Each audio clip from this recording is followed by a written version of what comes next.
at the heart of student ministry and student evangelism is the proclamation of the gospel. Now that proclamation can be done publicly, it can be done in small groups, and it can also be done one-to-one in one-to-one evangelism.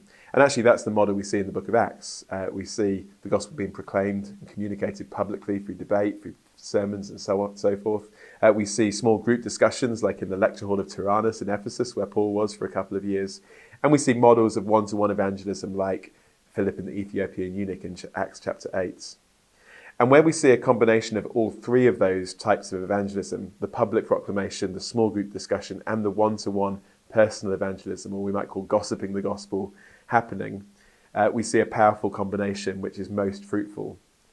The danger for some groups, churches, or student ministries is that they emphasize one to the exclusion of the other. So some people have emphasized the public proclamation of the gospel, but there hasn't been the one-to-one follow-up or investment, and so it's been limited in its effectiveness. Some groups have emphasized the need for one-to-one evangelism, but haven't emphasized the need for public proclamation, and therefore, although they've been able to invest deeply in the lives of some people, they haven't necessarily seen the breadth of impact that they could have had if they'd done both. And so I like to say public evangelism without personal evangelism lacks depth, and personal evangelism without public evangelism lacks breadth. And we want to have breadth and depth in our evangelism. And so one of the things that I've been involved in across Europe over the last 10 years is to be encouraging particularly the public communication of the gospel in the university setting. And that's partly by training evangelists to be able to communicate the gospel in that way, and also by encouraging local Christian student groups to create such kind of opportunities for the gospel to be communicated.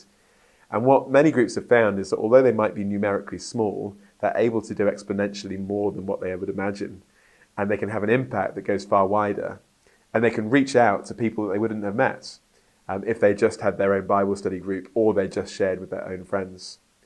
Another side impact of that is when you do something like a mission or a public event, you will find Christians who come out of the woodwork and start joining the Christian group because they see what this group is all about. So I would say it's vitally important, and we've seen across Europe that it really works. We've seen people coming to faith in missions, not just in the UK where I'm from, but in other parts of Europe too, from east to west, from north to south. But it's also worth saying we proclaim the gospel not just because it works. We should also proclaim the gospel because it is biblical. That is the biblical mandate. So even if we weren't seeing fruit immediately, and sometimes we don't see it straight away, that is what we're commanded to do in Scripture, and therefore that's what we need to be doing, even if at first we don't see much fruit or much response from it.